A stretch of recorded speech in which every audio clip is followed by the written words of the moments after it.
Bien, ahí estamos para grabar. A ver.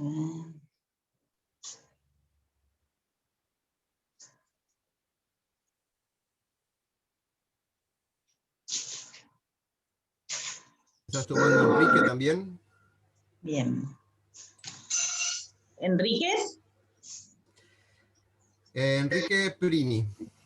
Ah, sí. A Henry, perfecto. Admitir a Marco Marcos. Ortega, Sí. Se está ingresando, pero está tardando un poquito. Por ahí tiene un tema Porque con la siempre computadora tiene ahí. un tema de internet, Marcos. Debe estar en el campo. Bien.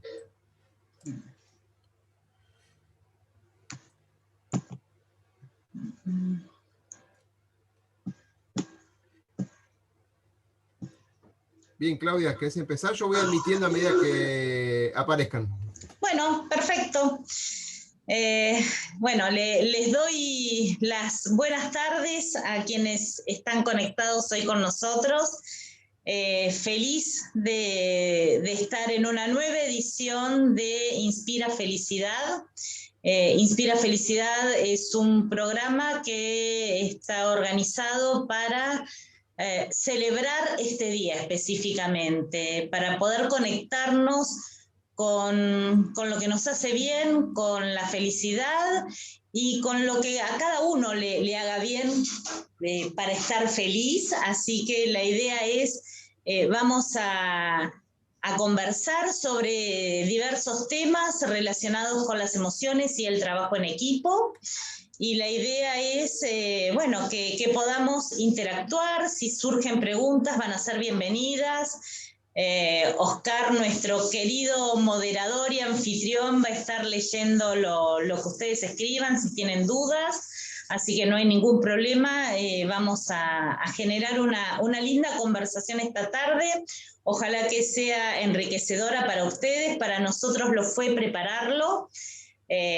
Vamos a estar con unos capos impresionantes. Ya habrán leído algo de Alfredo Hernández, un capo total de la neurología, un neurocirujano de aquellos.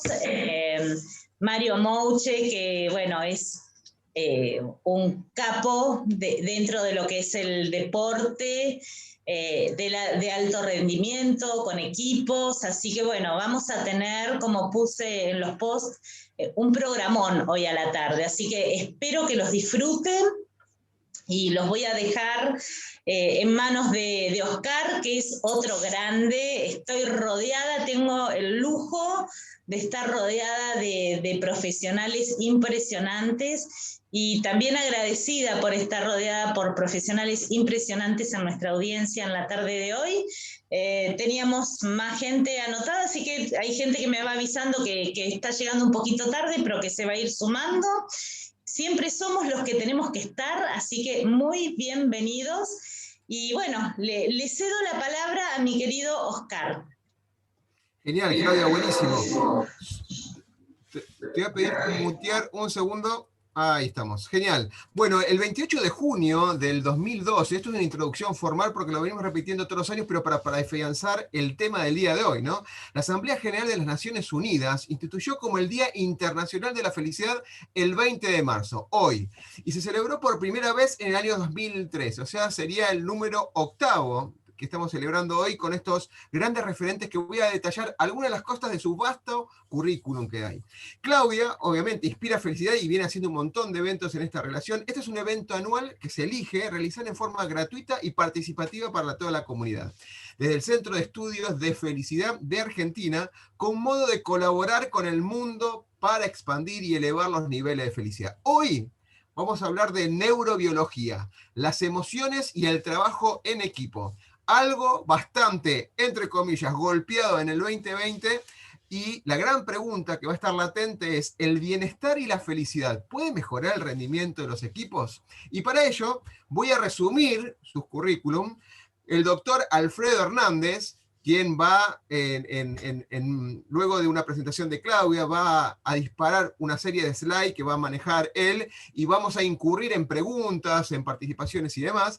El doctor Alberto Hernández, apasionado de la ciencia, la biología y el cerebro, 35 años como médico neurocirujano, docente universitario, empezó a los 15, por eso es muy joven todavía, educador médico de la World Rugby del 2014 al 2020, y eso es muy importante que hagan hincapié en lo de rugby porque tiene mucho que ver con lo que va a hablar de desarrollo de equipo.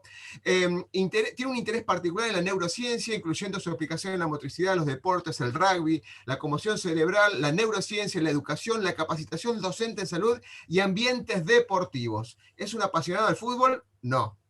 Le gusta el fútbol, pero es un apasionado del rugby, y de ahí vamos a hacer un enganche tremendo. Es un tipo del rugby como lo he sido en un momento, no jugando, sino como padre a un hijo. Claudia Campos, una orgullosa mamá de Daira, de 28 años. La tuviste también a los 10 años más o menos, porque sos re joven, ni llegas a los 40. Gracias, Claudia. Optimista y entusiasta constante, admiradora de las estrategias del tenis, lectora incansable, viajera del alma por el mundo y por el interior del ser, con enneagrama apreciativo, algo que, si la siguen, constantemente está compartiendo en su red Instagram. Proactiva y comprometida con los objetivos de desarrollo sostenible, ONU, y con el logro de las metas grupales. Y finalmente, y no por eso importante, Mario Mouche, tremendamente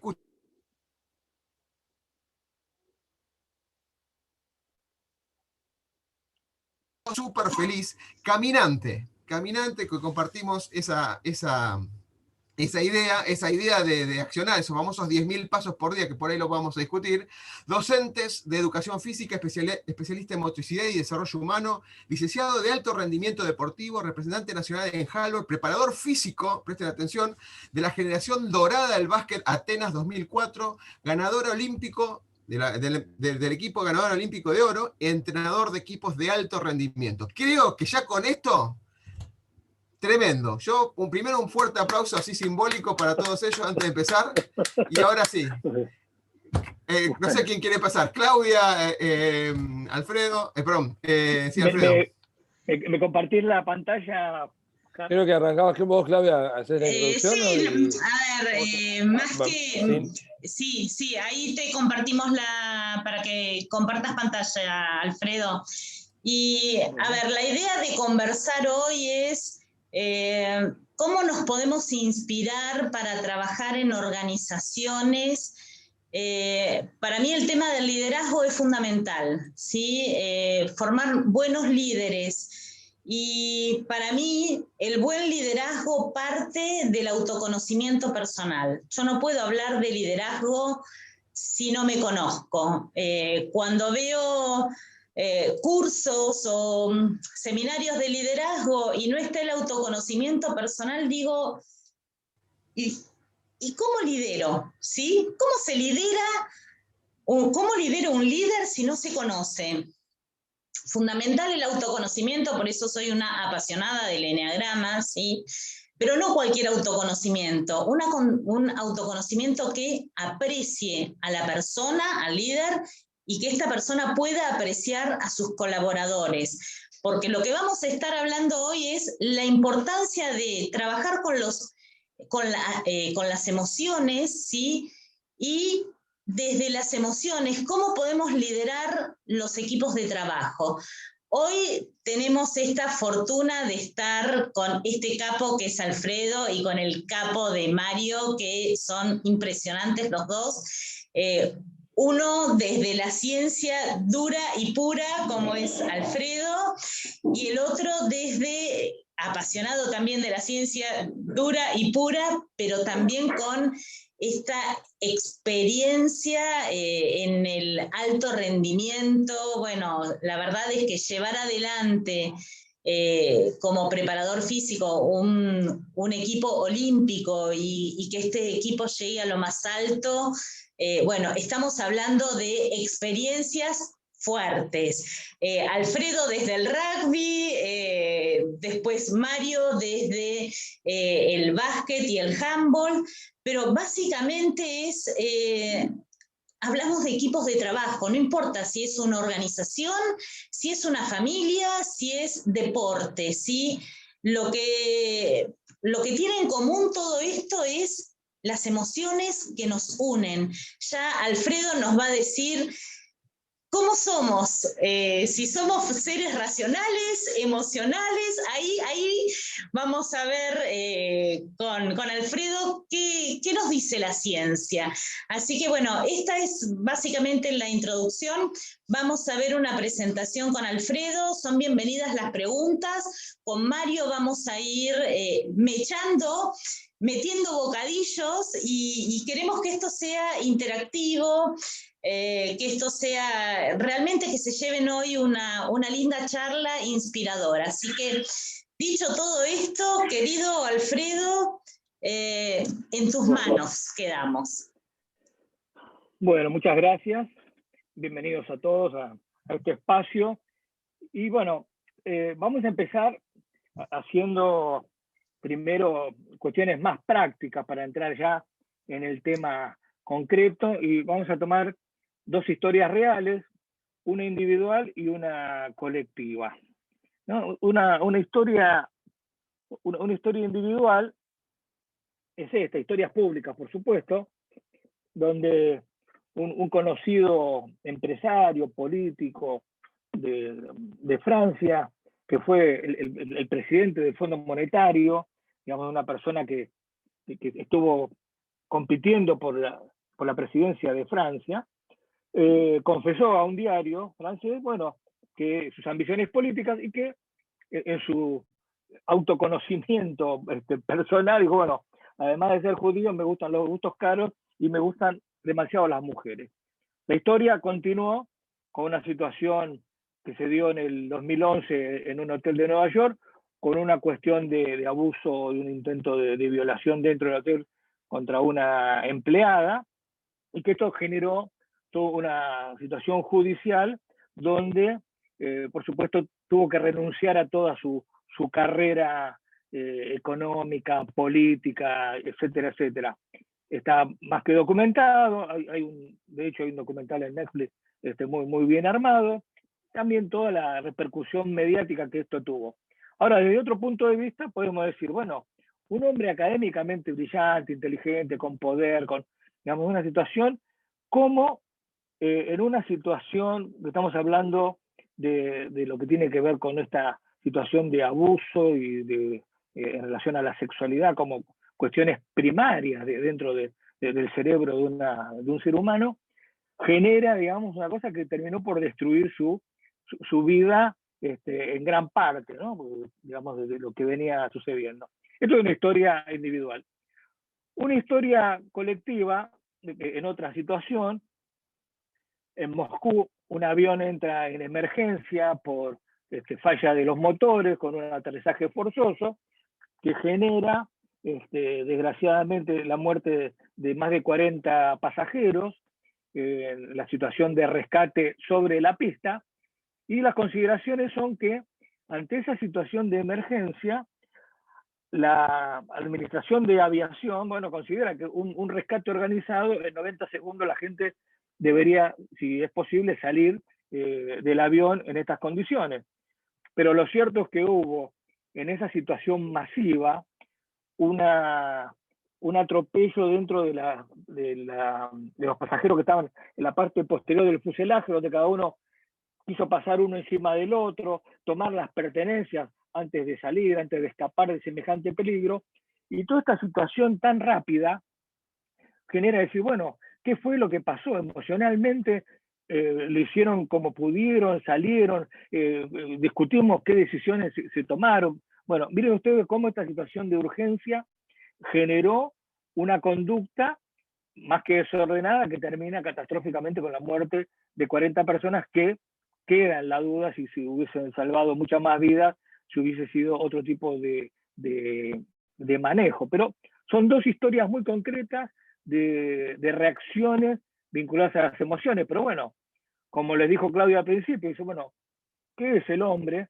El Homo sapiens, en su concepto clásico, bueno, somos los hombres, el Homo sapiens, realmente seres racionales. Bueno, es un poco lo que vamos a compartir ahora en esta charla. Pero las emociones, que es el núcleo central, son parte esencial de nuestra existencia, que influye, por supuesto, en tomar decisiones que tendrán después que ver con el desarrollo de nuestra vida, en todos los escenarios, incluido el profesional, además de la vida personal, pero que tiene que ver en forma directa esas emociones con nuestra situación interior, que es ese bienestar y por supuesto también la felicidad pretendida, y que esto en conjunto, cuando nos sumamos, porque no olvidemos que somos seres sociales, tiene que ver entonces con el progreso de la sociedad. Entonces ahora lo que ellos llaman, o lo llama Mario siempre, y ahora Claudio dice, bueno, la ciencia dura, bueno, vamos a las definiciones. Y las definiciones son, bueno, emoción es una palabra que significa acción. Emoción es moverse, emoción es trasladarse. Ahora, desde el punto de vista ya desde la biología, las emociones tienen en nuestra consideración, en nuestro funcionamiento, una serie de cambios en el interior de nuestro organismo, en distintos planos, desde la fisiología básica hasta procesos cognitivos, por supuesto, la motricidad, nuestro cerebro funciona en relación directa para permitir el movimiento, y esto tiene tres cuestiones, digamos, que están encadenadas, que son aquellos estímulos que desencadenan esta emoción, internos o externos, y por supuesto un contexto, y por supuesto el objetivo que va a ser en última instancia la respuesta ante ese estímulo que genera una emoción, que genera un cambio, y a partir de ahí una acción. Esto es conceptualmente digamos, la definición. Pero me parece, y por eso queda remarcado acá, que sin emociones es imposible que pretendamos todo lo demás. Todo lo demás que es seleccionar, razonar, aprender, que es un tema, un capítulo que ustedes también conocerán, lo que es el aprendizaje, cómo las emociones impactan en todos los aspectos de nuestro funcionamiento cerebral y nuestro funcionamiento como persona. Sin emociones es muy difícil lograr todas estas cosas. Desde un punto de vista de distintas descripciones a lo largo de la historia del pensamiento humano, a lo largo de la ciencia, hubo más o menos un consenso para poder clasificar estas emociones en dos grandes grupos, primarias y secundarias. Las primarias, también llamadas universales, donde la mayoría de los investigadores pudieron consensuar en 6 tipos básicos de emociones primarias, que después van a generar la posibilidad de desarrollar lo que se conocen como las emociones secundarias, que ya están vinculadas con el entorno social. Y vamos a ver después que a partir de las emociones se generan los sentimientos. Entonces, cuando hablamos de emociones primarias, universales, decimos, son procesos fisiológicos que están codificados en nuestro ADN, sí, que somos parte de una historia natural en la historia de nuestro planeta, que tienen, por supuesto, una capacidad de adaptación. Si no hay emociones, es imposible que nos adaptemos, imposible la supervivencia, no solamente como individuos, sino también como especie. Y por supuesto que esto tiene una manifestación interna y externa, como ustedes están viendo, desde la expresión facial, que es muy, muy, muy importante. Esto ya hasta Darwin ya lo describía como la expresión facial de los estados emocionales, y por supuesto vinculado también a la postura. Emociones primarias, conceptualmente, son estas 6, que involucran el miedo, situación de ira, situación de asco, sorpresa, tristeza y alegría. Estas son las emociones primarias. Como ustedes ven, así a modo muy sencillo, puse algunos ejemplos incluso con gente conocida como actores, o el caso de Mandela, cuando ganan el campeonato de rugby 1995 de Sudáfrica, con un impacto político importante. Las expresiones faciales tienen que ver con circuitos neuronales y tienen una fisiología en cuanto a la expresividad. Ahora, estas emociones primarias van a poder conformar después la base para lo que conocemos como ya las sociales, donde tienen que ver, también llamadas comportamentales, que pueden ser automáticas, inconscientes, pero no son innatas, son aprendidas. Las primarias son innatas, pero las secundarias son aprendidas. Así que miren ustedes la influencia cultural, la influencia social en este tipo de situaciones. De las más conocidas, pero hay muchas otras, la culpa, vergüenza, orgullo, los celos, etcétera, etcétera, pero remarqué lo que es bastante común en los escenarios en los que nos movemos, ya sea en el deportivo o en el laboral, que tiene que ver con la ansiedad, ¿no? Y la ansiedad como una emoción secundaria que tiene un impacto, todas tienen impacto, pero digamos, en este camino que queremos ir conversando para hablar de la felicidad, bueno, la ansiedad muchas veces constituye también un freno al progreso. Ahora bien, estas emociones primarias y secundarias van a generar sentimientos. Y ustedes han escuchado, y muchas veces, no tenemos por qué saberlo, o excepto que nos pongamos a estudiar en detalle, que muchas veces se usan como sinónimos, ¿no? Emoción, sentimiento, todo lo mismo, pero desde un punto de vista, y que realmente es muy interesante, es que tiene distintos mecanismos en el procesamiento mental, y creo que el hecho conceptual es que está marcado no solamente en lo que les puse acá con este círculo, que es una percepción. La percepción es una función cognitiva del cerebro donde interpreta toda la información que le llega, más su información interior, y le da un sentido. Ese sentido, esa percepción, es netamente subjetiva. Entonces acá viene una diferencia muy importante que me parece que es para llevarnos como mensaje, es que las emociones son públicas porque las podemos ver, las podemos medir, como ustedes están viendo, no solamente la expresión de la cara, sino con otras pruebas de laboratorio, de medir los niveles de hormonas, de medir la electricidad de la piel, la piloerección o la piel de gallina, como se conoce comúnmente, etcétera, o test del sudor, de la transpiración, pero los sentimientos no los podemos ver, realmente son internos, es el mundo interior que todos tenemos. Entonces, eso es muy importante a la hora de decir, bueno, a ver cómo podemos diferenciar y darnos cuenta realmente de lo que está pasando con estas personas o con esta situación. El estrés, que hablamos con Claudia el otro día, decía, bueno, el estrés, ¿cómo entra en esto? Porque el estrés también es una palabra muy conocida, y yo les podría decir en modo práctico que el estrés está un poquito antes de la emoción, porque el estrés se da a nivel celular, eso son todas las modificaciones necesarias para movernos, para adaptarnos desde una sola célula. El estrés en conjunto, como base primaria, es una capacidad de respuesta. Si nosotros no respondemos ante cualquier estímulo, difícilmente podamos sobrevivir. El estrés tiene 3 fases que ustedes están viendo. La primera es responder, es alarma. Si yo puedo superarlo, pongo en juego lo que llamamos la fase de resistencia.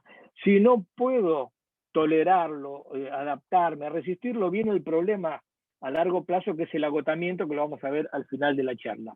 Pero lo más me interesa es, y acá sí quiero que hablemos ya con Claudia y Mario, que el estrés tiene detonadores, situaciones que son fenómenos gatillo, llamados estresores, y que básicamente se los puede dividir en 2 grupos. Los bioecológicos, que son muy difíciles que lo podamos manejar porque son las catástrofes naturales, tsunami, inundación, tormenta, terremoto, bueno, un montón de consideraciones donde decimos, bueno, está pasando esto, un sismo, estar durmiendo, como me pasó a mí, o a ustedes le han pasado experiencia, estar durmiendo a las 4 de la mañana en Lima, en Perú, y empezar a sentir que se mueve la cama, y digo, ¿estoy soñando? No estoy soñando, y bueno, era un sismo. Después me acostumbré en otros viajes, pero esa adaptación hay que tomarla de la mejor manera. Pero sí vamos a tener, acá sí, las interacciones sociales y el otro grupo de desencadenantes psicosociales que entra en todos los escenarios posibles de la vida humana. Y esto genera respuestas emocionales. Por eso creo que acá sí le doy la palabra a Claudia, decir, bueno, a Mario, las interacciones sociales pueden generar situaciones conflictivas, y esas situaciones conflictivas las podemos después manejar o no las podemos manejar, y ahí viene la jerarquización. Bueno, si hay alguien que ordena al grupo, si el grupo está totalmente fragmentado y cada uno hace lo que quiere, hace lo que puede, bueno, sepamos que tenemos esta situación, y si no la sabemos de antemano, porque creo que la vida en todos los aspectos es un aprendizaje. cuanto más aprendemos, cuanto más experiencia vamos adquiriendo, seguramente vamos a tener mejor capacidad de respuesta. Una de las emociones primarias es la sorpresa. Ah, mira, veo esto que nunca lo vi. Bueno, pero cuando lo vuelvo a ver 2 veces, 3, y lo vea siempre, ya dejo de sorprenderme.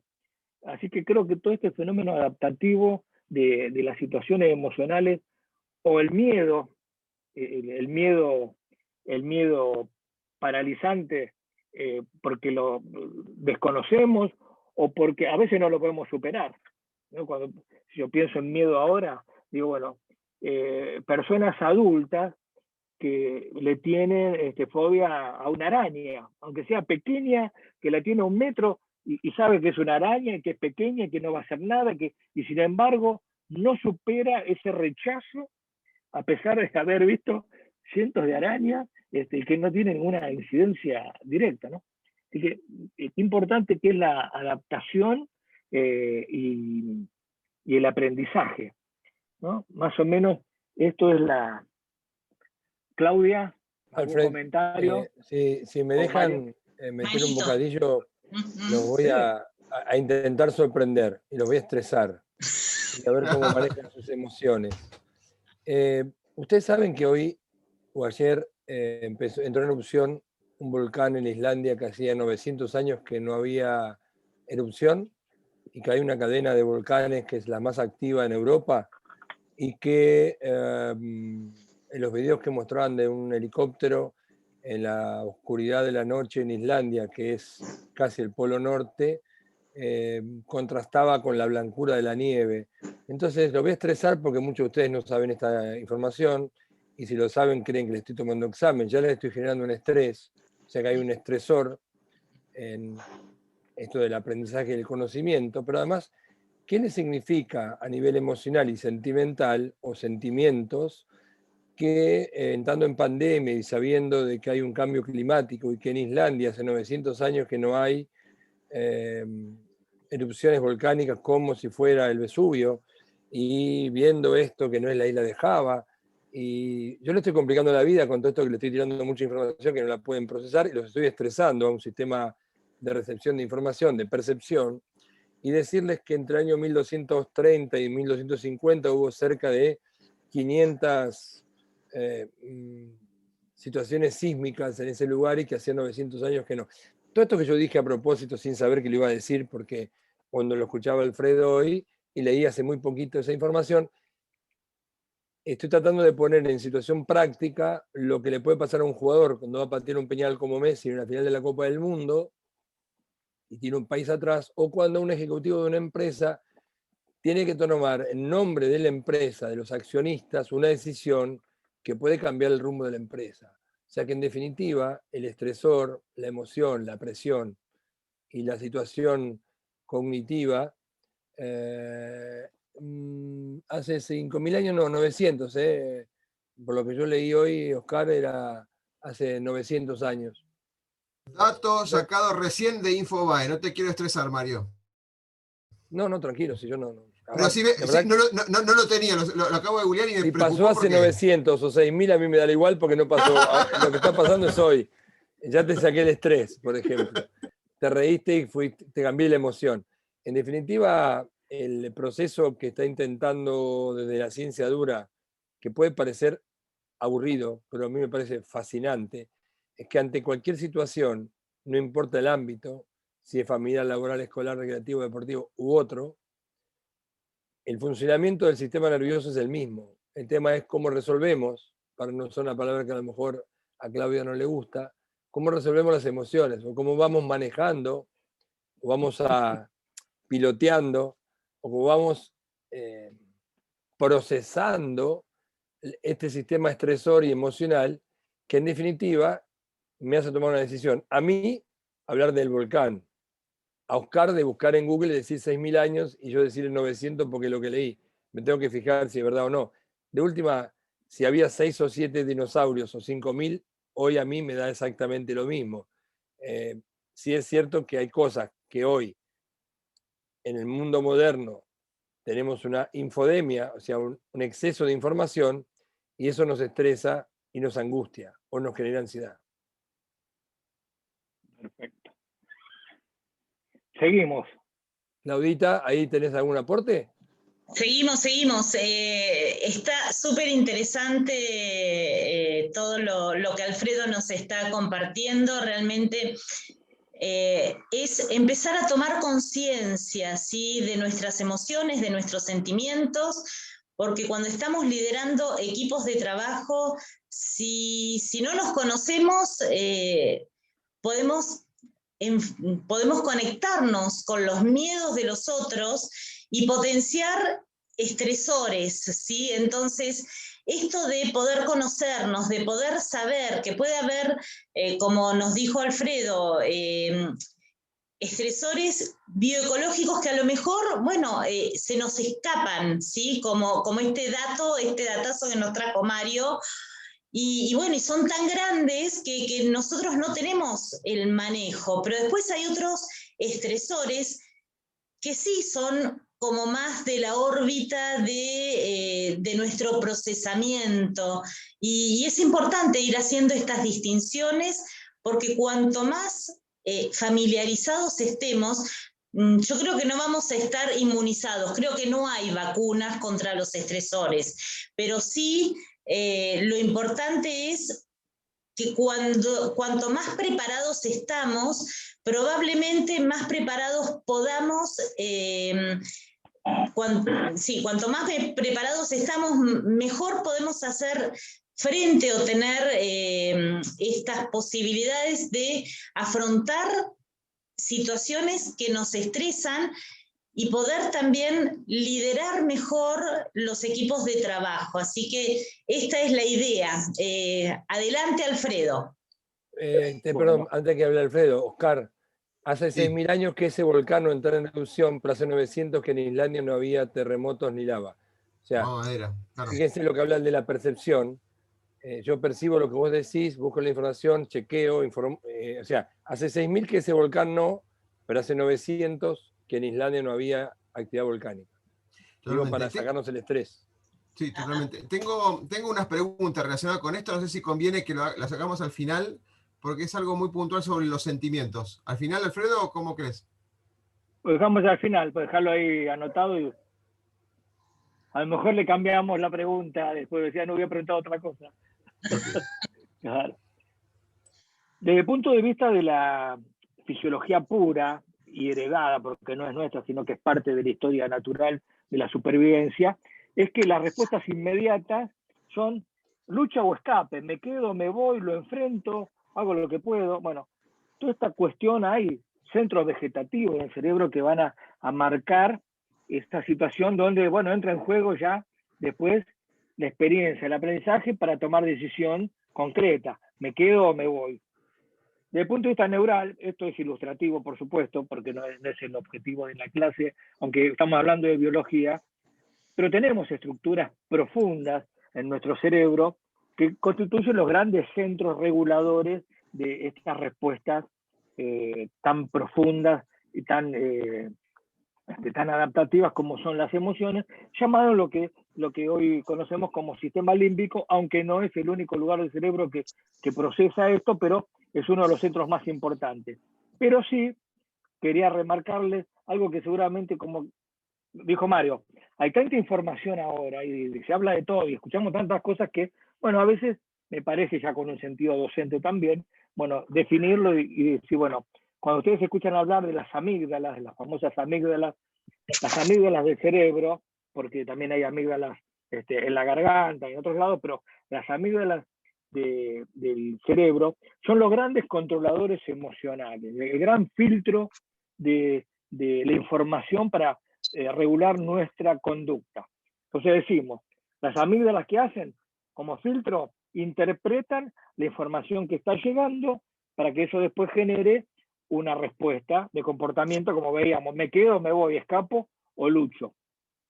De los distintos núcleos, en la profundidad de los lóbulos temporales, están, en realidad es un complejo de varios núcleos, pero conocidos como amígdalas, donde constituyen el gran regulador.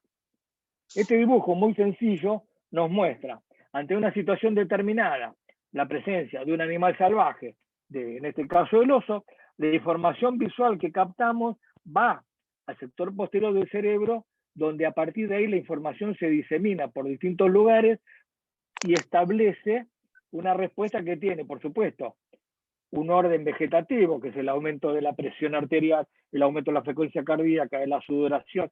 ¿Situación para qué? Para generar el escape. Prepara el organismo, larga adrenalina y me escapo de esa situación.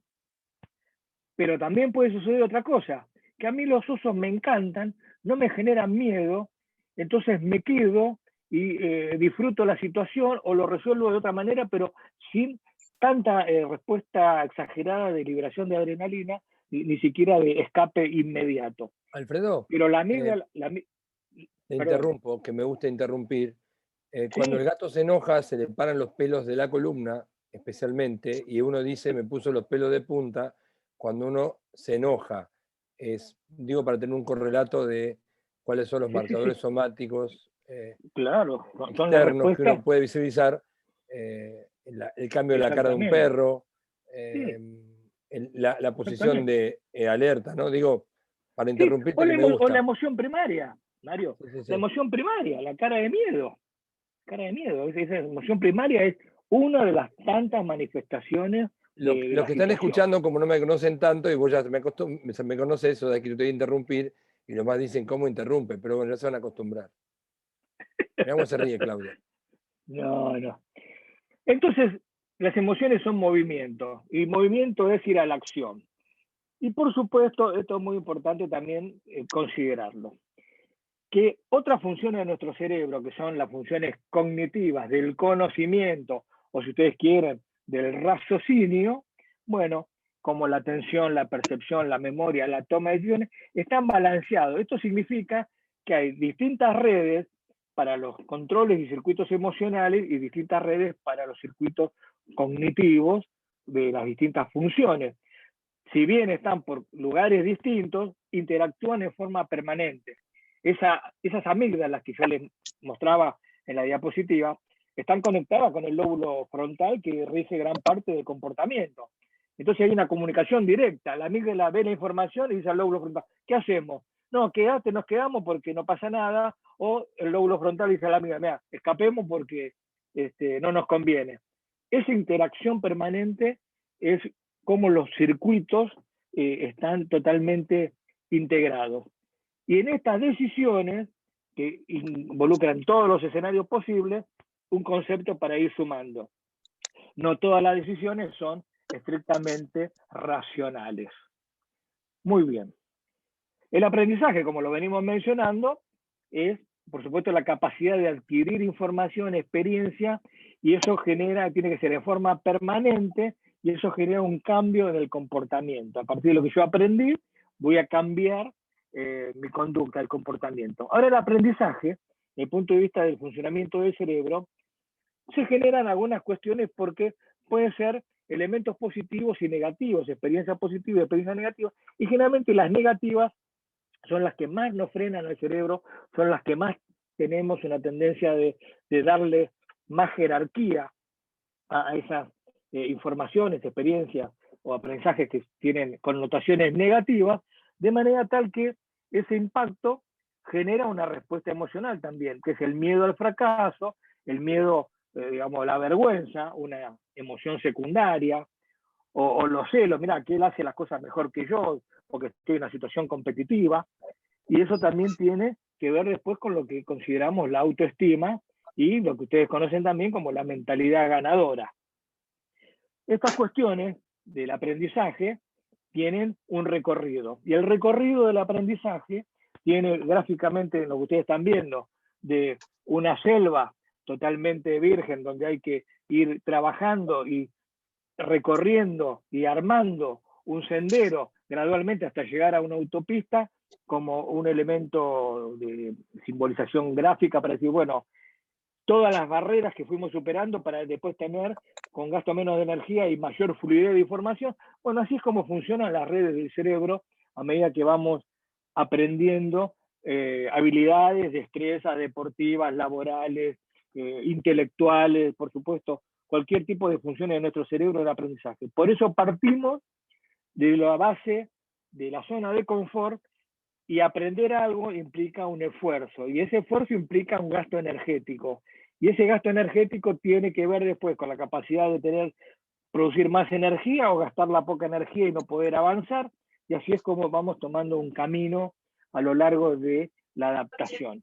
Y el aprendizaje está vinculado con las emociones. Y dentro de estas cuestiones también están con las motivaciones y la mentalidad ganadora, pero también otra cosa que creo que no es menor, que es no solamente las cuestiones individuales, sino también el contexto. Como somos seres sociales, el entorno tiene muchísima, pero muchísima importancia. Por supuesto, puede ser un entorno desfavorable o favorable, pero si vamos sumando elementos y yo quiero aprender, que estoy motivado, y el entorno me ayuda, esa retroalimentación, ese sistema de recompensa, por así decirlo, seguramente me va a permitir un desarrollo. Ahora, si son todas barreras, yo quiero pero no puedo, el entorno es totalmente desfavorable y no me permite avanzar, termino en la tristeza, depresión, la frustración y tomo un camino totalmente diferente. Es decir, que el aprendizaje es desde la zona de confort hacia una zona desagradable. Una vez que entro, después vuelvo a buscar otra zona desagradable, digamos, lo que era desagradable se transformó en confort y después de ahí pasaré a otro nivel. Otro tema. Alfredo, discúlpame. Por lo que están intentando empezar a hacer algunas preguntas, Sí.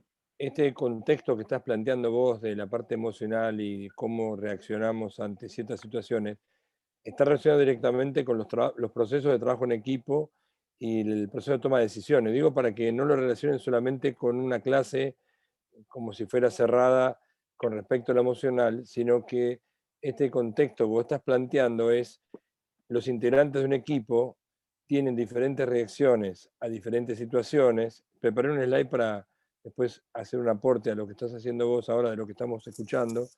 Y me parece que por las preguntas que están haciendo, se están metiendo muy exclusivamente en lo emocional.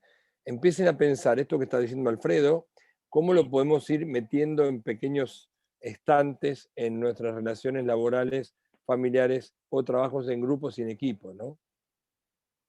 Para no quedarnos en lo puro emocional. Sí. Ahora, seguimos también como seres sociales, una palabra que tanto se usa, que es la empatía. ¿No? La empatía, la capacidad de poder entender lo que le pasa al otro.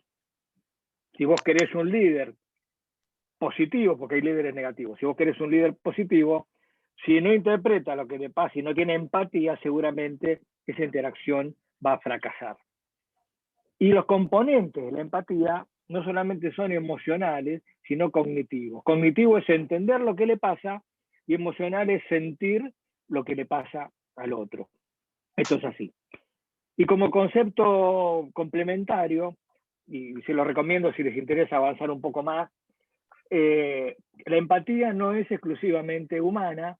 Les recomiendo, si quieren ampliar, a Frans de Waal, que es un investigador holandés que vive en Estados Unidos hace muchos años, que es espectacular, bueno, trabaja en primates, y precisamente dice, bueno, no es exclusivo del ser humano. Si quieren, para otro capítulo, desarrollar el tema del macho alfa, busquen a Frans de Waal, que le va a contar realmente la verdad de lo que es un macho alfa, y que no es exclusivo del humano, sino por supuesto también en los primates y otras especies. Pero empatía no es exclusivo del ser humano. El clima emocional para el aprendizaje que venimos hablando necesita estas consideraciones. Comunicar con sentimiento, que es la suma de todas esas emociones ya trabajadas, ambientes sin distracciones visuales, contacto visual con cada uno, entender y tener empatía con cada uno de los integrantes de esa pequeña comunidad, esa pequeña sociedad, para tener resultados positivos. Y acá entra en juego otra cuestión, que es la crítica, que es discernir sobre la verdad, pero trabajando desde el error. Ustedes esto hasta lo vivimos en la vida cotidiana, que puede ser positivo o negativo, construimos o destruimos. Y el cerebro, cuanto más destructivo sea, más se va a cerrar, más se va a inhibir, no va a aprender. Abajo, duele. Oh. No va, la crítica destructiva realmente es algo que debe ser trabajado y eliminado en cualquier situación de manejo grupal. Y por supuesto, les cuento otra historia sencilla. Cuando hablamos de la autoestima, es la historia de un muchacho que manejaba un remis en la provincia de Buenos Aires, estaba sin trabajo. Un amigo mío le dijo, mira, ¿por qué no te vas a la embajada de Canadá? Que están buscando gente, mandó una entrevista, llenó el formulario, fue a la embajada, tuvo una entrevista laboral. ¿Usted qué hace? Y yo manejo taxi, remis. Y bueno, no pasaba nada en la entrevista hasta que cuando medio se iba cortando, decía, bueno, mire, lamentamos mucho, no podemos ofrecerle porque no necesitamos más choferes en Canadá. Le dijo como en forma complementaria a este muchacho, bueno, y por otra parte, en mi tiempo libre, soy bombero voluntario. ¿Bombero voluntario es usted? Sí, soy bombero voluntario. Y se lo llevaron a Canadá como bombero forestal. Ahora, ¿qué fue lo que pasó? Este muchacho no había jerarquizado su rol tan importante para la sociedad, que es ser bombero voluntario. Dejamos esto picando nada más para otra discusión, pero sí, bueno, bomberos, tan importante para la sociedad, la protección humana y material, y el valor que tiene, y todavía estamos hablando de voluntarismo, de que no tengan estructura, rentabilidad, tecnología, apoyo, etcétera, etcétera. Bueno, una cosa que ojalá en algún momento cambie, pero miren ustedes cómo desde su percepción individual, y bueno, y como sí, bueno, soy bombero también cuando tengo tiempo. Bueno, miren ustedes cómo le cambió la historia. Esto es un ejemplo de la autoestima y de cómo nos valoramos. Por eso la mentalidad ganadora tiene que ver con consideraciones personales, pero que están altamente influenciadas por el entorno también, que lo va a reforzar, que lo va a ayudar. Y eso incluye el manejo de la ansiedad, que habíamos mencionado al principio.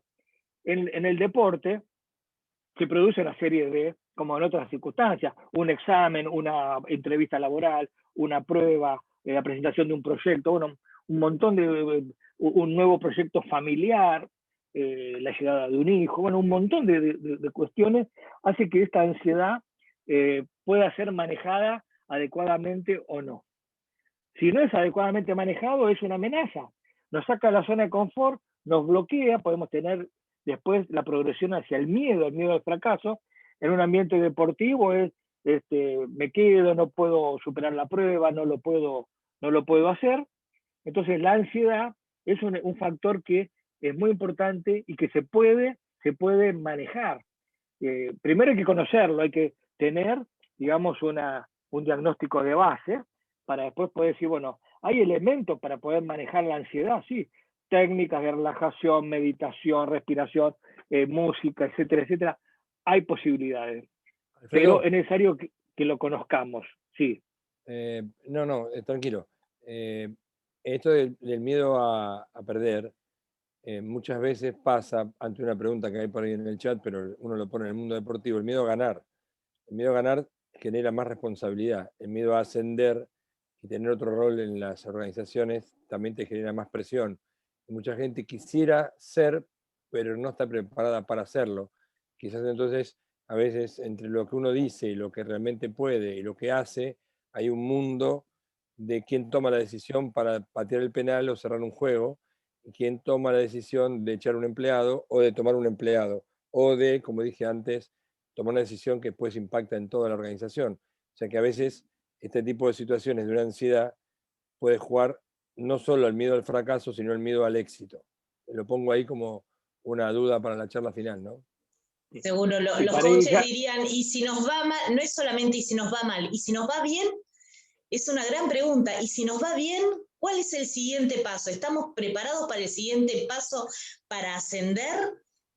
Muchas veces estamos más preparados para la caída, para que nos vaya mal, más que para que nos vaya bien. Y si nos va bien, ¿cuál es nuestra capacidad de expandirnos? Y ahí es fundamental, como hablaba Alfredo, el tema de la autoestima, el autoconocimiento, la autoestima, el procesamiento de las emociones. Y si me va bien, esa sería como la gran pregunta de coach que dejo flotando en el aire para conversarla al final.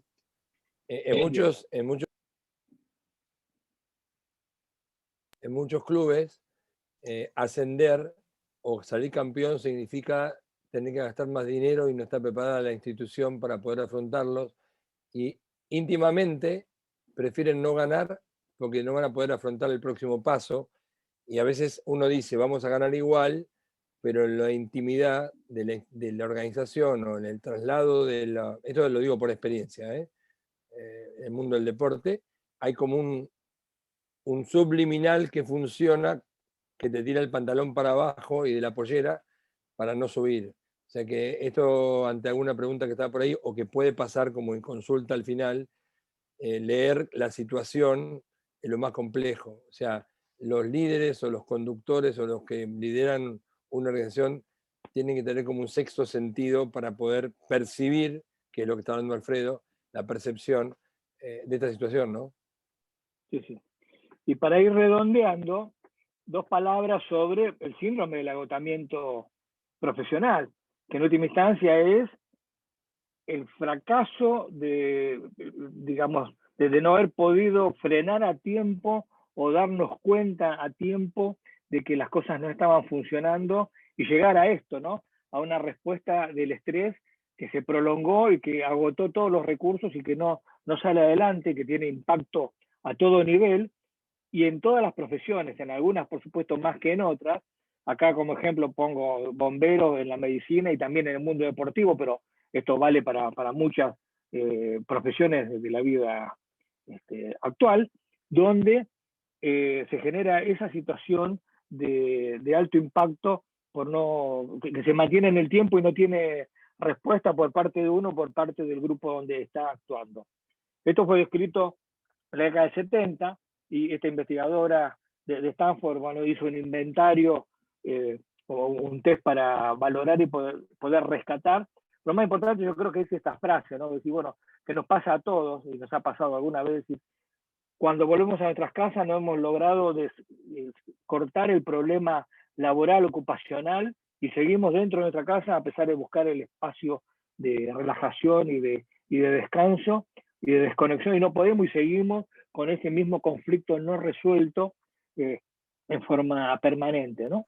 Imagínate ahora, discúlpame, en época de pandemia, que la oficina y la casa es la misma, ¿no? ¿Cómo hacemos para cortar el problema de la oficina estando en casa? No cambiamos de lugar, no cambiamos el ámbito, seguimos en un mismo ámbito con este problema. Y cuántas veces una de las consultas más grandes en este último tiempo es, bueno, ¿cómo hago para cortar este tema?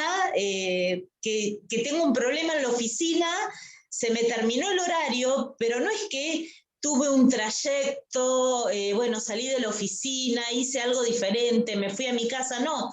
Se terminó el horario de oficina y sigo en mi casa, en el mismo ambiente y a lo mejor con otras personas que no tienen que ver con la oficina, interactuando con estos problemas. Interesantísimo el tema porque precisamente es actual, ¿sí?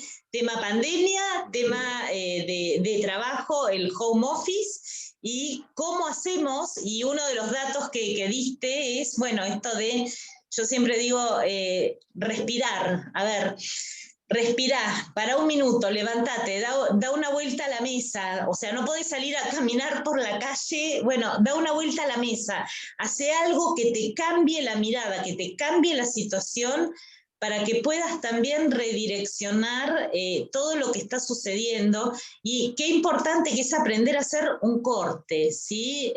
No estaré en la oficina, estoy en mi casa, tengo que aprender a separar estos temas para que no afecten luego a la vida familiar. ¿Es fácil? No, por supuesto que no. La respuesta es no es fácil. ¿Es Claudia, posible? Sí, es posible. Dime. hoy hace un año exactamente que empezó el encierro. Hoy.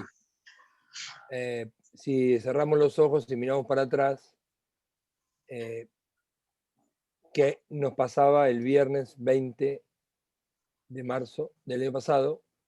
Donde en la calle no había nadie, yo miro por la ventana ahora y hay tránsito, y cómo nos fuimos adaptando a esta situación, o no, y cómo procesamos esto de un cambio de hábitos, ¿no?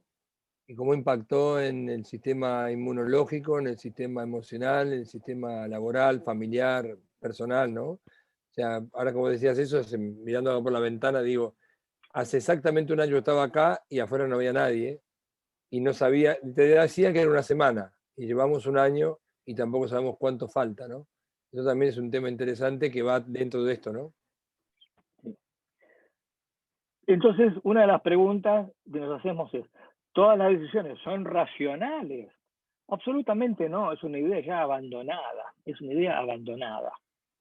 Las decisiones involucran mecanismos emocionales y procesos cognitivos, que por supuesto están interactuando en forma permanente, que hay zonas del cerebro que hacen ese trabajo de seleccionar y buscar lo que nos pasó, lo que estamos haciendo y cuál va a ser la proyección del futuro sobre esa decisión que estemos tomando, y que está marcado por lo que llamamos marcadores somáticos, y acá le damos pie para ir terminando a una investigación que tiene cada vez más relevancia con este investigador portugués que vive en California, donde la teoría del marcador somático habla, primero, descartando lo que René Descartes en el 1700 hablaba y había separado la mente del cuerpo. Bueno, eso quedó en la historia, más allá de las tantas cosas positivas que hizo René Descartes, pero hoy por hoy sabemos que la influencia de las emociones sobre la racionalidad es tan importante, y por eso hablamos de marcadores somáticos, que son los detonadores motivacionales para hacer algo o para no hacerlo, y que tienen alto impacto sobre las emociones. Por eso también se los dejo para que después, si ustedes quieren ampliar, Damasio realmente es algo, vale la pena leerlo si les interesa. Por eso él dice, la emoción está vinculada al cuerpo, el sentimiento está vinculado a la mente, porque decíamos que es algo muy subjetivo, es un proceso de percepción mental propia de cada persona. Y él le da esta metáfora que es la conciencia de la emoción. Y también volvemos a la primera diapositiva. Entonces, ¿qué es el hombre? ¿Un ser racional? Absolutamente no. No somos máquinas pensantes que estamos sintiendo, sino que somos máquinas sentimentales que de vez en cuando pensamos. Por eso, para terminar, esta es la última foto, las emociones son esenciales, sí, esto lo vimos ya, para todas estas cuestiones. Ahora, la frase final es que el cuerpo y el cerebro están en una danza interactiva permanente, continua, donde los pensamientos que genera nuestro cerebro tienen incidencia en el estado emocional, y que lo mismo puede pasar cuando el cuerpo cambia el paisaje del cerebro, y de esa forma también se puede modificar el sustrato que genera los sentimientos.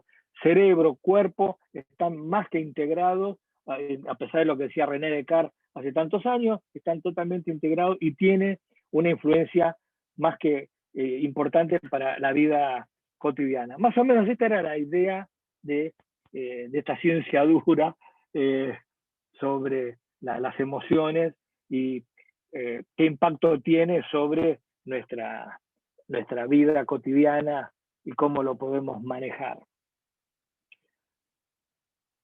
Bien, muchísimas gracias, Alfredo. La verdad es que es tan apasionante escucharte.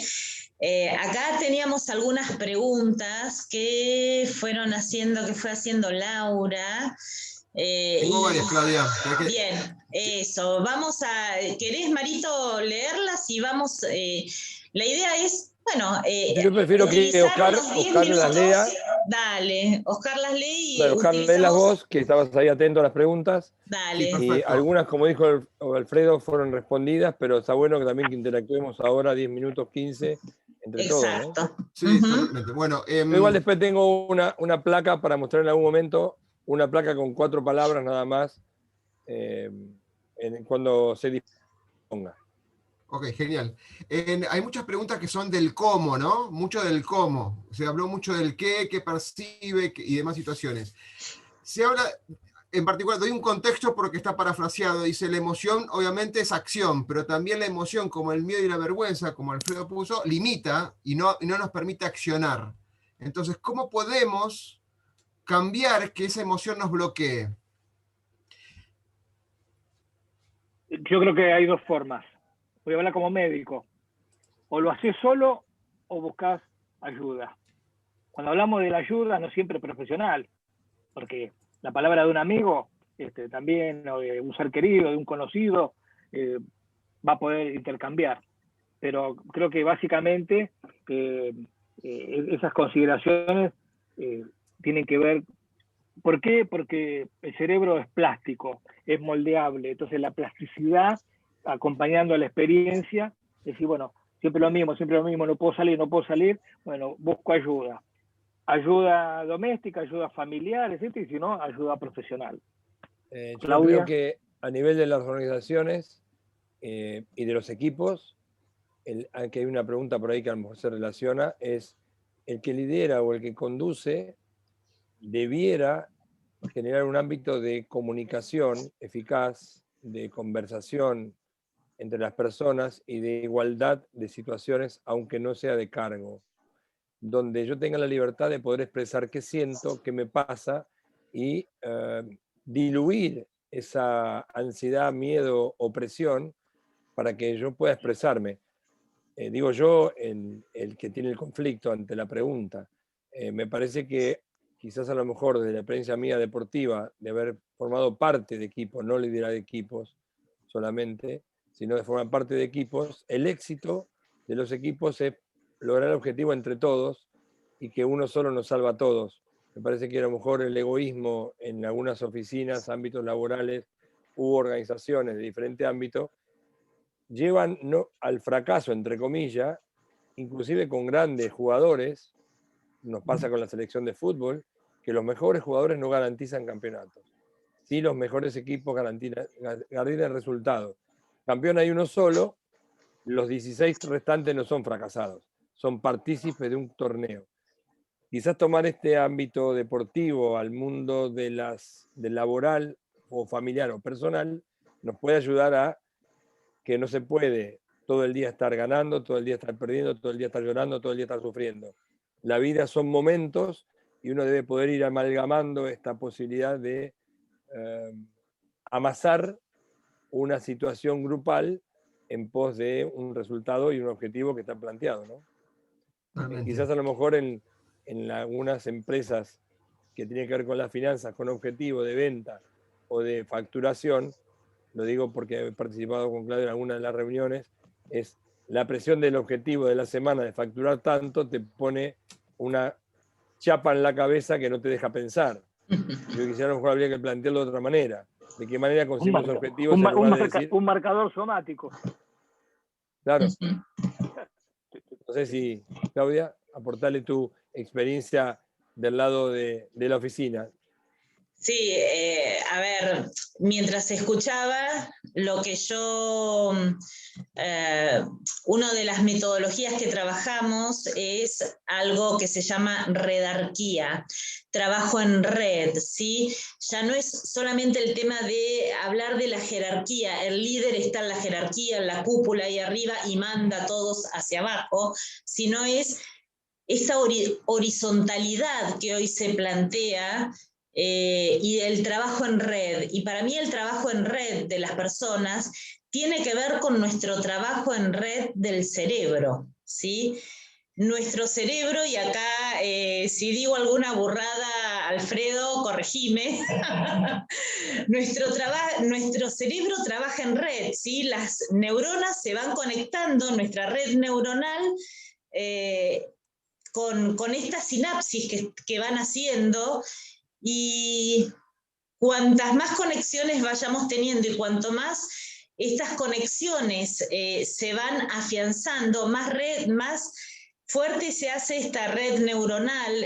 Tenemos, por suerte, como vos dijiste, la neuroplasticidad. Podemos ir haciendo nuevos caminitos neuronales y creo que si conocemos el cerebro, podemos conocer también mucho mejor cómo podemos trabajar en red en los equipos de trabajo, conectándonos, intercambiando esta horizontalidad del cerebro que nos hace conectarnos con las otras neuronas, y todas estas neuronas son importantes. Necesitamos todas las neuronas que tenemos. ¿Tenemos millones? Sí, pero no sé, son importantes. Entonces, cuando hacemos un trabajo en red, poder trabajar la empatía. Por eso es tan importante el autoconocimiento del líder y de todos los integrantes del equipo, ¿sí? Porque no es solamente que necesito un líder que sea el que maneja todo y todos los demás son súbditos. No,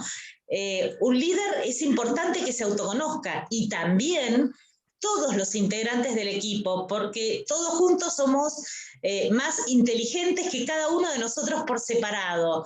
Entonces, esta posibilidad de trabajar en red es lo que creo que, no quiero decir garantiza el éxito, porque no hay éxitos garantizados, pero sí nos da la posibilidad de ascender exitosamente en equipo, ¿sí? Si trabajamos en red, si hay buena comunicación, si hay buena conexión, todo esto creo que hace que se favorezca el trabajo en equipo, como se favorece nuestro trabajo en la cabeza, cuando nuestras neuronitas se van comunicando. Vos sabés que eso tiene una respuesta biológica y evolutiva. El Homo sapiens evoluciona precisamente porque logra adaptarse a la vida, lo necesita adaptarse a la vida social, porque empiezan a protegerse entre sí y a partir de ahí todo lo que es la lucha de la supervivencia, del alimento, de la pareja, etcétera, etcétera.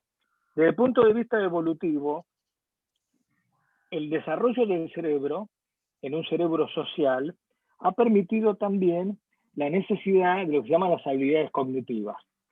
Un primate de los superiores puede más o menos reconocer y tener en su grupo, con distintas jerarquías, otros 50 individuos. En cambio, el Homo sapiens puede manejar hasta 200. Y acá le voy a explicar algo. Uno puede tener muchos amigos en Internet y 1 millón de amigos en las redes sociales. Pero nuestra capacidad cognitiva es que tenemos hasta 200 personas, y piénsenlo después cada uno, hasta 200 personas, más o menos, que es saber cómo cada de esas personas que yo conozco, qué vínculo tengo con cada uno y qué vínculo tienen entre sí esas personas. Eso es un trabajo de investigación de Robin Dunbar de Oxford sobre las capacidades cognitivas de la vida social del ser humano. Así que lo que vos estás diciendo es así. Y un comentario, un complemento. El líder acompaña. Entonces, cuando yo formo estudiante de medicina, cuando yo formo residente de neurocirugía, cuando yo formo jugadores de rugby, tenemos esa cuestión de el manejo de los conflictos, de las luchas internas, de las competencias, y para eso se necesita la empatía y se necesita también en un momento, y ahí viene el concepto del macho alfa, bien entendido, porque el macho alfa, que lo repito como se lo dije para que después vayan a leer si les interesa, el macho alfa no es el barra brava y el patotero del grupo que con agresión arregla todo y es el que defiende su grupo. No, el macho alfa es el más inteligente, el más representativo, el que tiene empatía y no es un tema de violencia. Está mal entendido porque, bueno, hay cosas que en los pensamientos después de la popularización ni de género, Alfredo, no es ni de violencia ni de género, sino es exactamente, el líder. También está la mujer alfa, la hembra alfa. Lo que pasa es que es el término que se usa, pero el líder, al menos en lo que es el mundo deportivo, es SSS, el sujeto supone saber. Es a quien uno va al médico y el médico te genera confianza. Uno va a una verdulería y el verdulero te genera confianza. Vas al kiosco de diario y te genera confianza. O sea que en definitiva, el líder debe generar confianza entre sus pares, porque el utilero de un equipo, si le ata mal los botines o le prepara mal los botines al 9, no hay goles. Si el agua no está a la temperatura que el jugador que tiene que jugar está bien, se molesta. Si me llaman, o sea, hay un montón de situaciones que en el mundo del deporte es más fácil, porque uno tiene el contacto diario. En la organización, supónganse que estamos en la presencial, llega la gente al trabajo a las 9 de la mañana y el que tuvo problema con el colectivero, con el taxista, o el bebé no durmió la noche anterior, no está igual que el día anterior, aunque sus capacidades cognitivas sean las mismas, las intelectuales también, pero las emocionales no, porque vienen con una carga diferente. Por lo tanto, esto que preguntaban por ahí, si todo es adaptación, sí, todo es adaptación, pero como dijiste muy bien vos en la charla, hay un punto, caramelo, que si te pasás, se te corta la mayonesa. O sea que, ¿cuánto batí la mayonesa? Hasta un punto. Si la seguís batiendo, se corta. O sea, ¿cuánto aguantamos la presión del jefe? ¿Cuánto aguanta el empleado la presión del jefe? ¿Cómo es esta situación? Entonces, uno tiene que ir, como digo yo, como el equilibrista manejando la vara y los pies en la soga, ¿no? No sé si me expliqué. Tengo otra pregunta, si les parece, más orientada a equipos, que dice, la persistencia de una emoción provoca un estado de ánimo. Y da un ejemplo, el miedo produce fobia. Acá lo corroboran ustedes, pero calculo que esto es cierto, ¿no? O sea, una emoción que se dispara en ese momento, como la sorpresa que mencionó Alfredo, o el miedo, o lo que fuera, cuando persiste en el tiempo se transforma en eso invisible o en ese estado de ánimo. ¿Qué pasa cuando los integrantes de un jugadores de un equipo en partidos consecutivos van perdiendo y se transmuta esa emoción de perdedor en fracaso, en un estado de ánimo de fracaso? ¿Cómo se sale de eso? Qué preguntita, ¿no? O sea, esto te lo puedo decir si querés en playoff de básquet. Un día perdés por 40 y el otro día ganás por 20. Esta es la gran magia que no quisieras. Quizás yo te puedo dar una explicación de la experiencia o te puedo hacer un verso, pero yo creo que no tengo una explicación racional o científica, porque hay clics que se producen en los grupos y si vos me preguntás, cuando yo he dado alguna charla con Claudia, yo te puedo contar la historia de cómo fui con un equipo, pero no sé cómo lo hice, porque te cuento la historia, y es que los equipos van armando su propia dinámica, como el río, vamos si querés a la lava que vos viste en la... ¿Dónde va la lava de ese volcán? A donde la tierra le permite ubicarse. No hay un preestablecido dónde va a ir esa lava. Entonces, en la dinámica de grupo o en la dinámica de los equipos, lo impensado, inesperado, la incertidumbre. Y si vos me preguntás a mí, quizás a lo mejor no lo dejo contento a nadie, pero no tengo la fórmula para decirte cómo es el éxito de un equipo, sino que yo te puedo contar la historia de cómo salimos campeones, Alfredo, cómo ganó un partido, pero cómo salís de 5 partidos que perdiste a ganar 5 partidos seguidos, te puedo contar una historia. Yo tomé un equipo una vez que venía de 10 partidos perdidos. Esto fue yo llego a Sunchales, el equipo venía de Comodoro Rivadavia, yo llego, ceno con el equipo. Escuchen esto que es verdad, ¿eh? Y al otro el equipo gana. ¿Sabes qué me dijo un jugador? Qué buena tu presencia, gracias a vos ganamos. Le dije, escuchame, yo llegué anoche, me senté en el hotel y comimos. Pero no me siento bien porque estás vos. Es una locura. Pero esto es verdad, ¿eh? Esto era el equipo de Gimnasia de Comodoro, nosotros le ganamos a Sunchales. Esa noche el técnico Sunchales renuncia por ese partido, porque, bueno, no sé, un montón de circunstancias. Ahora yo te cuento esta historia. Ahora, ¿qué pasó en la cabeza de los jugadores? Absolutamente yo no fui artífice de nada, porque yo llegué al hotel, comí, me fui a dormir y fuimos a la cancha el otro día. No hice absolutamente ni un ejercicio.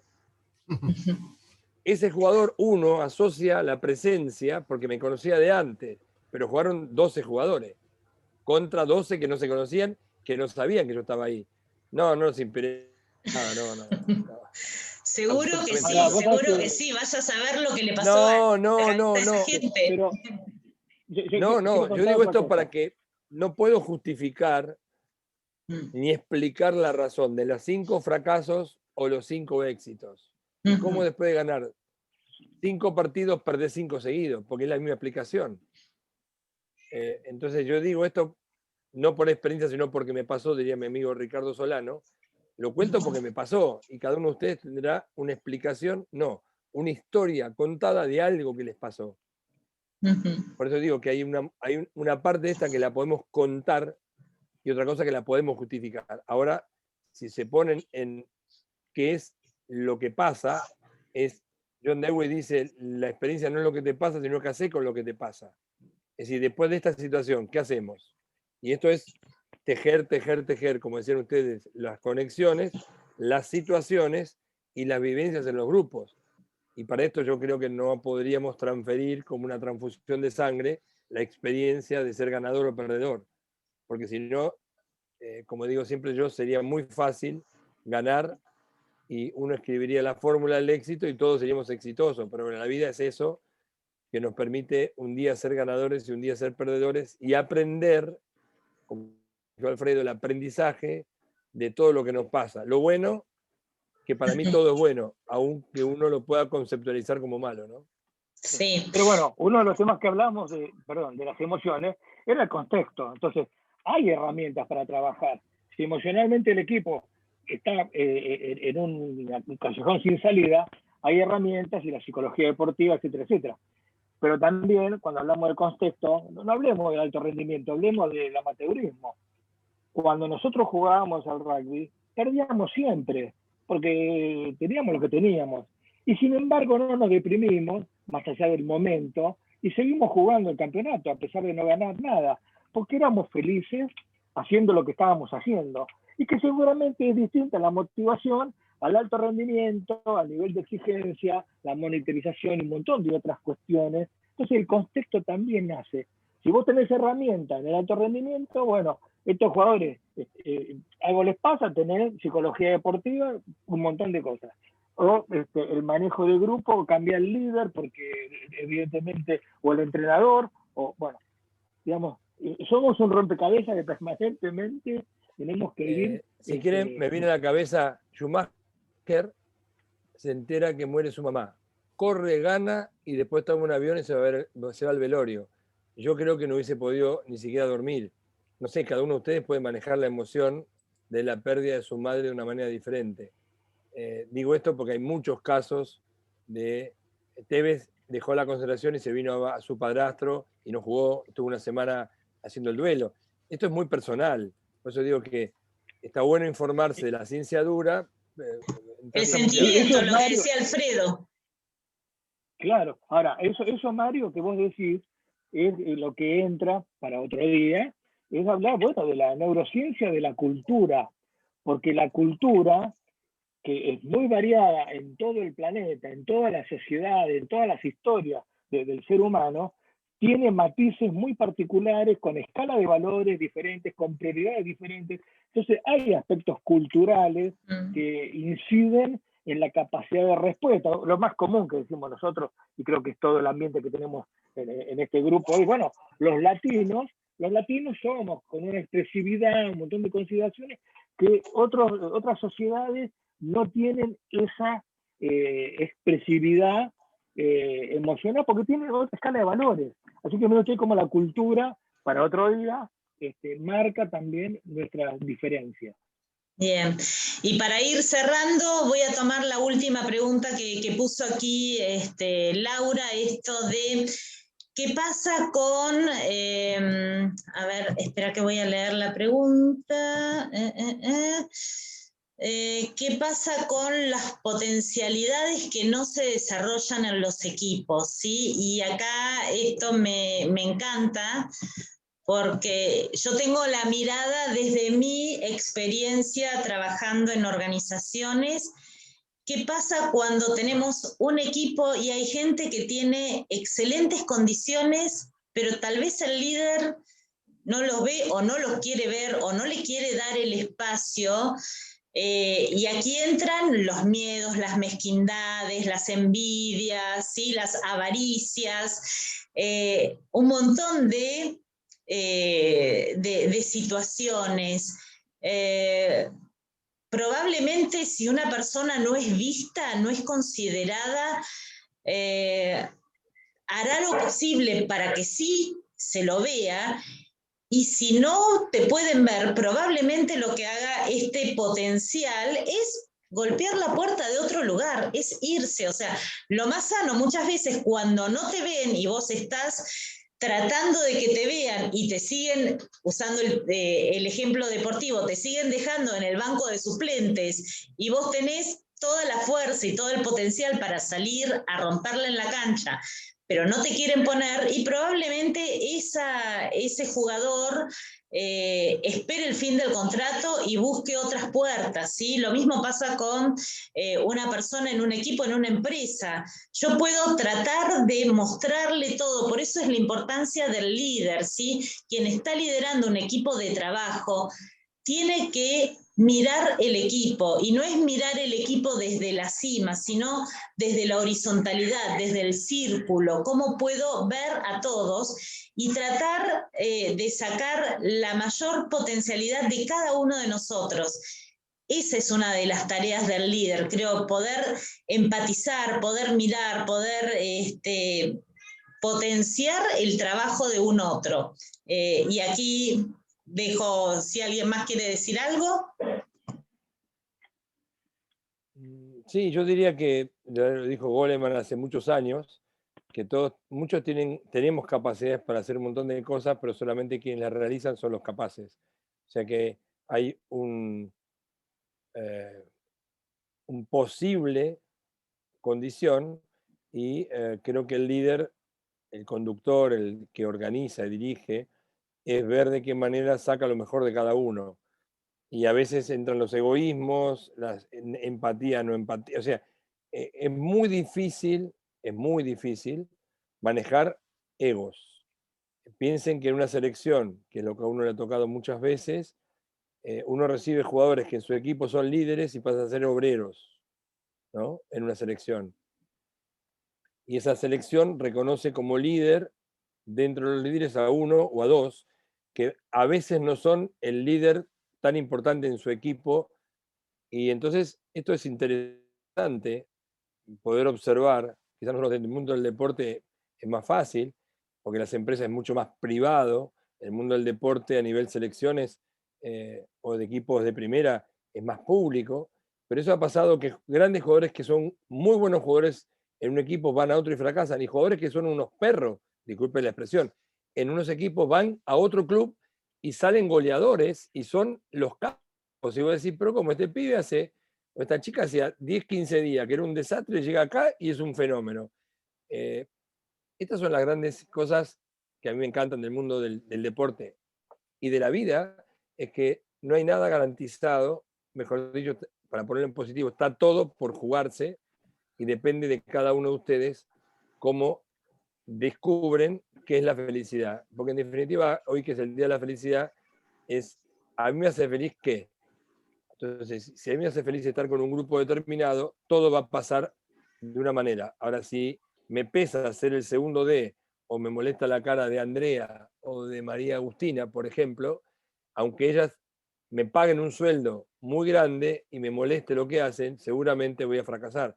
Y entonces ahí es donde entraríamos en este lavarropa que digo yo, donde uno pone todo adentro, prende el programa y hasta que no termina no sabemos el resultado, ¿no? No lo podemos parar el lavarropa. Gracias, gracias. Bueno, ya llegamos casi a las 8:30 de la noche. Les agradezco un montón el haber estado acompañándonos durante esta hora y media casi. La felicidad como quimera no existe, lo que sí existen son pequeños momentos de felicidad, poder distinguirlos, ¿sí? La felicidad es una construcción, es el día a día, es, a ver, ¿qué me hace feliz hoy? Probablemente no sea lo que me vaya a hacer feliz mañana, y está bien, porque es una construcción diaria la felicidad, con lo cual no quedemos agarrados esperando de voy a ser feliz cuando se acabe la pandemia, voy a ser feliz cuando pueda viajar, voy a ser feliz cuando mi equipo gane, voy a ser feliz cuando me haga millonario. Ajá, ¿y qué pasa en el trayecto? En esto, ¿sí? Es el día a día. ¿Qué me hace feliz hoy? ¿Qué me hace feliz mañana? Es una construcción la felicidad. Así que conozcámonos, el autoconocimiento, el trabajo en uno mismo es fundamental para construir esta felicidad diaria. Así que bueno, les agradezco por haber estado en esta Inspira Felicidad de este año, bastante diferente al del año pasado. Y bueno, y ojalá que nos encontremos el año próximo para seguir inspirándonos. y si les quedan preguntas, si tienen algo para comentarnos, pueden escribirnos de manera particular y seguramente vamos a estar a disposición para poder responderles. Así que muchísimas gracias. ¿Quieren cerrar con alguna palabra? Alfredo, Mario, Oscar, gracias. ¿Algo? Mario tenía una placa para el final. Cierto, Sí, Marito. pero creo que por lo que estuvimos charlando, no, pero si quieren la pongo, pero me parece que no. Lo que estuvimos charlando se derivó por otro lado, no amerita. Sí creo que... Para la próxima charla. No, en su momento me pareció, pero ahora no. Eso también es parte de la flexibilidad de uno. Sí creo que, y vos Claudio sabés que, y Alfredo también, la frase que yo pongo siempre es que ser felices es el objetivo de la vida de uno. Inténtenlo a rajatabla. Yo tengo una frase: únicamente hago las cosas que me hacen felices. Me hacen feliz. Esta compartir con Claudia, bueno, Oscar lo conozco hoy, Alfredo, con los grupos de trabajo. Yo disfruto de lo que hago. Lo que les puedo decir es, imítenme en eso, que es ponerse como objetivo ser felices. Si uno es feliz, comparte la felicidad con otros, y eso se traslada como si fuera un dominó. En la medida que pensemos bien, actuemos bien y hagamos felices a los demás, siendo felices nosotros, esto de la empatía y el espejo funciona. Así que comprometerse con vivir o intentar vivir felices, ¿no? Bueno, otro día vamos a hablar de la dopamina, de la biología molecular de la dopamina. No, la felicidad es un sentimiento y creo que está bien el concepto de una construcción, pues una sumatoria de consideraciones como un objetivo a perseguir. Todos los días es el camino permanente de la zona de confort a la zona desagradable, vamos y venimos y tenemos esos momentos que son así porque la vida y la naturaleza es movimiento, y lo que es movimiento es dinámico. Así que en realidad nos manejamos como balance. La mayoría de las cosas que hacemos nos gusta, podemos hacerlas, nos hace felices, mejor. La mayoría de las cosas son negativas, bueno, veamos cómo salimos, si podemos solos o con ayuda o con otras herramientas. Pero bueno, te agradezco la atención, la invitación, y que se lleguen algunos mensajes, más que todo inquietudes, ¿no? Para decir, bueno, ampliar los temas, desarrollar, escuchar otra perspectiva también, ¿no? Que desde la ciencia, me gusta decir ciencia dura, es ciencia. Bien, gracias. Y como puso ahí John, bueno, hacer las cosas con amor y compasión. Esta es con pasión y compasión. Me gustó esto. Así que bueno, gracias inmensas a todos los que estuvieron acompañándonos hoy, a todas. Y bueno, ojalá nos sigamos encontrando. Muchísimas gracias por el tiempo de cada uno de ustedes. Chao. Un beso muy grande. Besos. Chao, Buen fin de. Chao. Chao, gracias a todos. Para todos. Chao. Gracias. Chao. Chao. Gracias. Gracias.